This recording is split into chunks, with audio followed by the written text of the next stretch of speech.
आज हमारे स्टूडियो में हमारे मेहमान हैं डॉक्टर राजेश शर्मा साहब, जिनका ताल्लुक बरेली से है और बहुत अच्छे हिंदी के शायर, बहुत अच्छे हिंदी के सहाफ़ी, आर्टिस्ट और कहना चाहिए कि कला की जितनी भी विधाएं होती हैं उन सबको लेके आपका अपना एक नज़रिया है, अपना एक ज़ाविया है। हमें बड़ी खुशी है कि आज वो हमारे स्टूडियो में हमारे दर्शकों से, हमारे नादरीन से बात करने के लिए तशरीफ़ लाएं। मैं आपका बड़ा खैर मकदम करता हूँ राजेश साहब। जी राजेश साहब, सबसे पहले तो कुछ आप हमें अपने अदबी सफ़र के बारे में कुछ बताइए कि ये जो आपने जो, अब जाहिर है कि एक 30 साल का अरसा हो गया, जैसा कि मैं जानता हूँ आपको, कि 30 साल के अरसे के अंदर आपने सैकड़ों की तादाद में नज़में कहीं।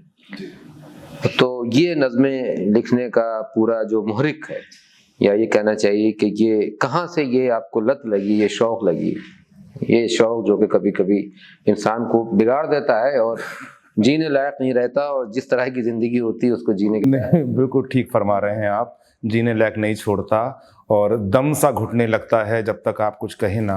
और बिल्कुल ऐसा लगता है कि इन हवाओं में कुछ शब्द हैं, लफ्ज़ हैं, संगीत है, और बस ऐसे ही वो पकड़ के और सीधे जो नुमाया किया जाता है कागज़ों पर कलम के साथ। लेकिन मैं आपको बताऊं कि बहुत बचपने से ही शौक़ हो गया था पढ़ने का।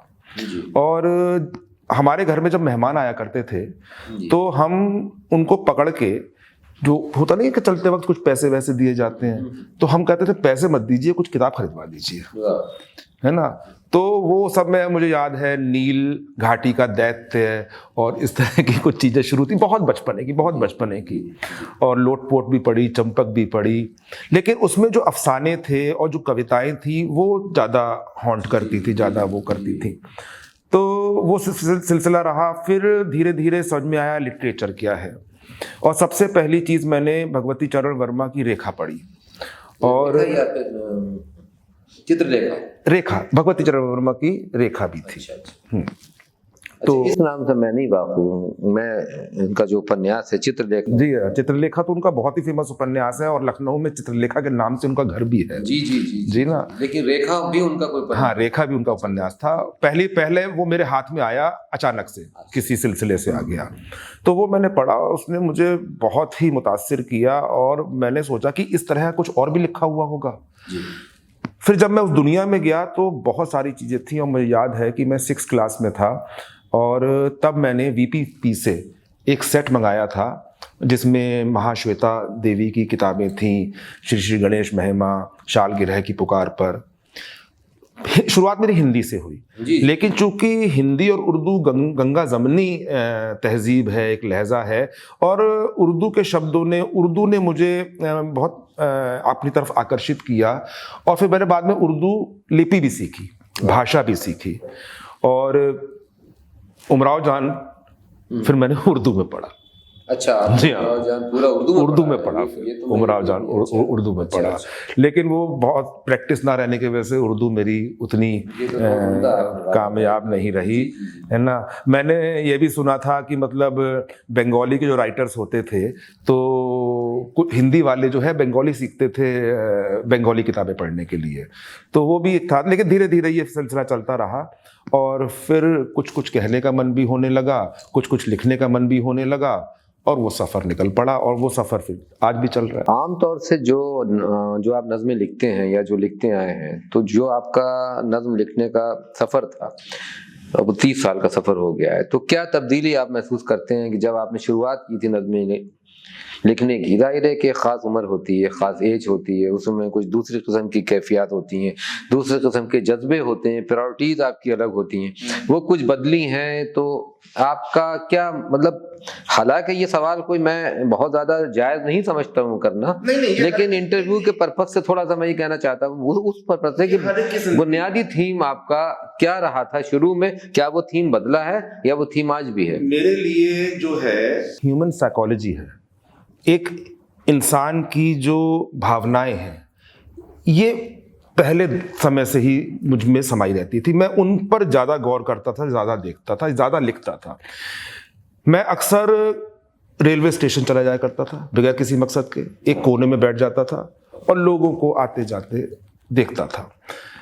अगर कोई एक भिखारी भीख मांग रहा है तो मैं घंटों खड़े होके उसके हाव भाव देखता रहता था, उसका बिहेवियर देखता रहता था।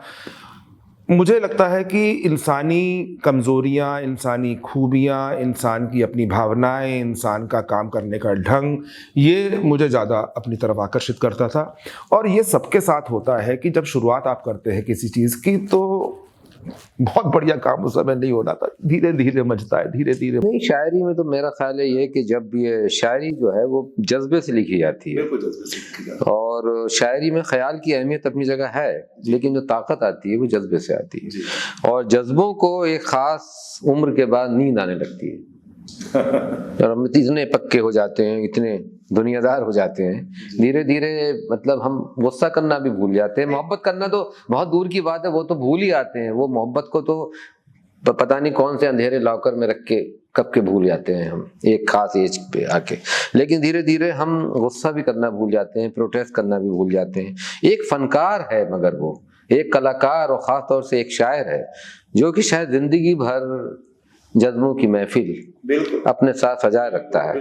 उस हवाले से मैं एक ये भी आपसे कि ये भी सवाल पूछना चाहूँगा कि आपको दूसरे कौन से हिंदी के शायर या उर्दू के शायर जिनको कि आपने अपने तख्लीकी जो आपका तख्लीकी अमल है उसके ज़्यादा नज़दीक पाया, या क्या साथ रहा आपका? साथ से मतलब है कि किन शायरों की किताबों के बीच में आपको लगा कि यही मेरी जगह हो सकती है?